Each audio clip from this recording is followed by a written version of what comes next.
You gotta go ask to get right with me.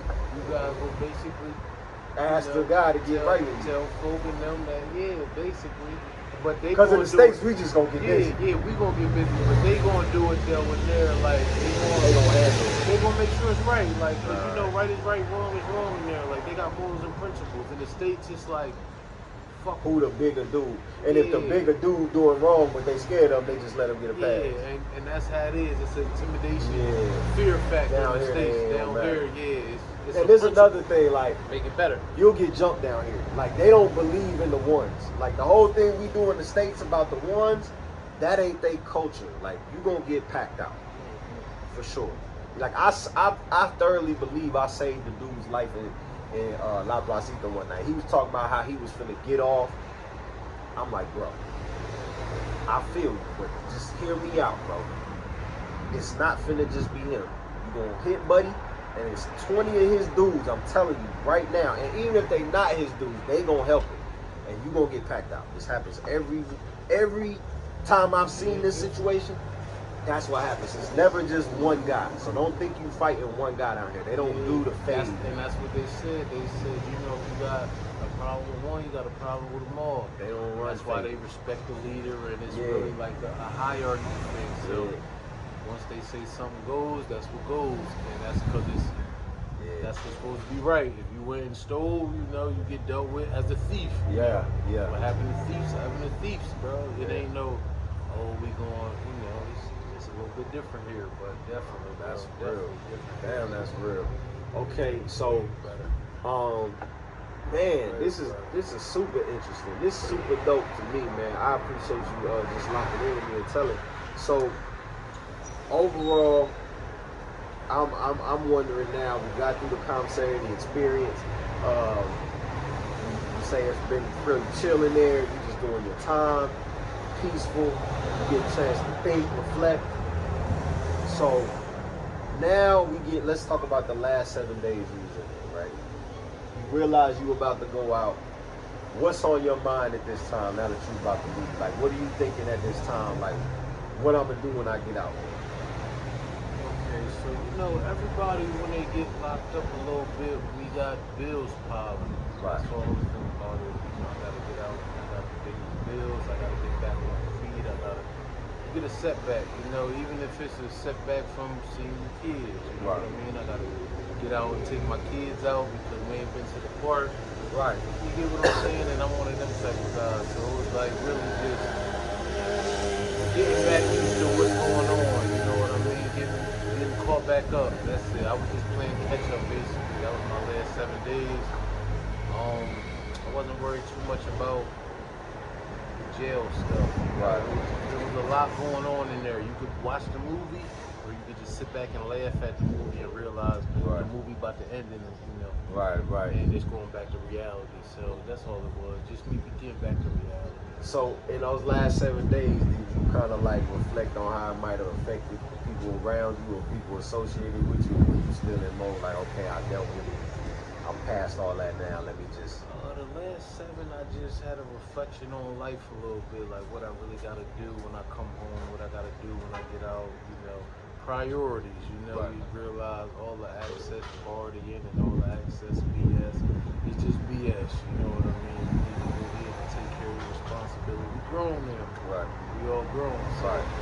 I just realized you got to come home and take care of responsibilities, bro. You got to go ahead and grind until... Put it on your shoulders and get to it. That's it's gonna be hard, but you know you gotta put the big boy pants on. That's what we're here for. Yeah. So, how was processing out of the jail?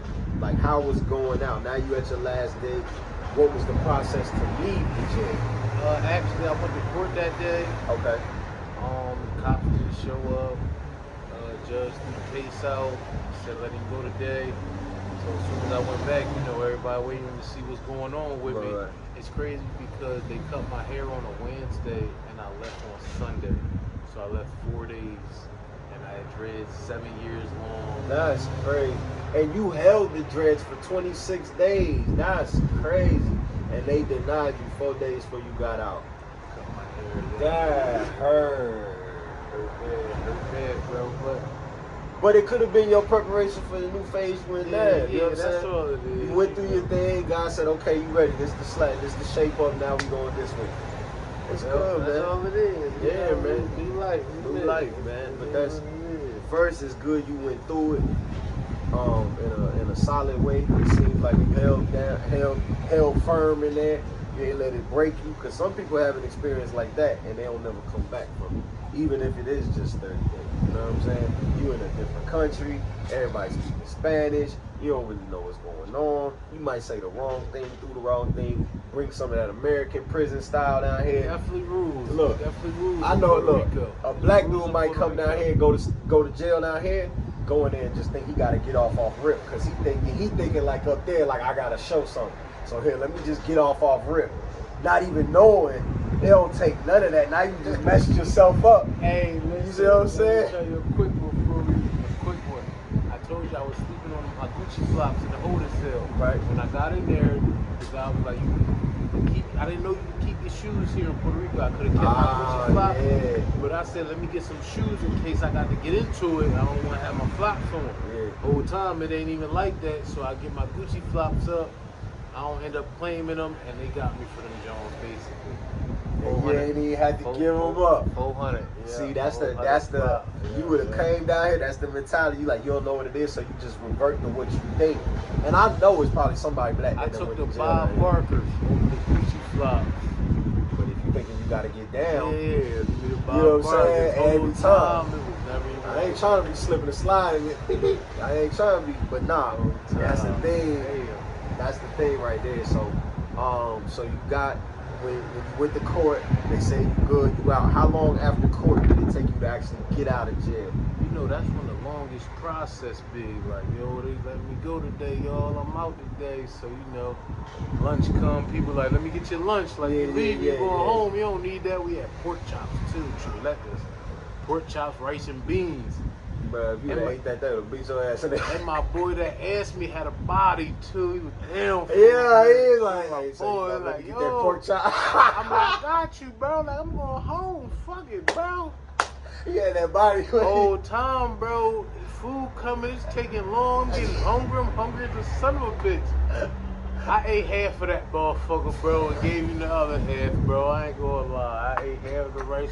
I was hungry as a bitch, bro, but I'm like, all right, let me just get a little bit. Bro, take the body, bro. You probably not coming home. Let me give me pork chop day and leg quarter day, the best food day. Hey, they be looking for the person who's supposed to be getting out on them days. I promise you. Man, I was so mad and I was so hungry, bro. I'm like, man. But it probably took. I ain't get out until nighttime. They let you out at night. Like, court was in the morning. 10, 11. Court was in the morning. I probably got back 1, 2 o'clock, just enough for a little bit of rec. Right. They do let you get your rec and stuff if you go to court. They're like, you know, you think you like getting out and then you gotta go in, but they'll let you like, you know, you just went to court. Right. Let you out. They know we locked in ourselves all day there. Right. All right, man. So we just gave the whole experience the best that we can. My man Chop, he had an experience where he had to go to jail out here in Puerto Rico. So he just gave us a rundown on what the experience will be like as a black man from America who happened to deal with it, unfortunately. But you know, he came back strong. He already out back on business. Trap Kitchen PR, that's his thing out here. Y'all go check it out. Food in Puerto Rico. He also helps with other things as well. So y'all tap in with him for sure. And y'all probably gonna see more. You know what I'm saying? Y'all will see more of them on the channel. Y'all know I do multiple interviews with people I do interviews with. So y'all see more. We got more coming. But I thought this was a very interesting topic. I haven't been. I don't know anybody else that's personally been. So I was excited to get this interview and understand what the process is like. And it's actually good to hear that the process was way better than what it would have been in the States, because I'm somewhat familiar with the process in the States as well. So it's good to hear that. And then I also had 2 little brothers who did long bids. My little brother, he did a 7 and another one did a 5. And one did one up in Idaho, so you already know. And another one, you know what I'm saying? But they both out in that one. Actually, one of them back. We just went back like 2 weeks ago for CBS. I don't think he out for the next 10. So, but my other little brother, Yeah, it's probably. So I know about, you know what I'm saying, this in a fashion, you know what I'm saying. But yeah, bro, I appreciate you, Chop. We're gonna do some more, for real, for real. Inform the people. The people waiting on something like this. So again, tell them all your social media, where they can go find you, your YouTube, all that, so they can keep up with you. I'm Chop Cheese, y'all. CHOPP, on the gram. And you can go on my YouTube too. I got a YouTube that's coming back. Coming out my little hiatus. I was on a little hiatus for a little bit, but I moved back to the island to get back to it. And you can check me out on Chop Cheese too on YouTube. So get with me, y'all, and y'all gonna see a lot. Alright, man. Well, until next time, we're gonna catch our next interview, man. Love. Much love. Man. Oh yeah. God, man, you should have told that nigga bring them.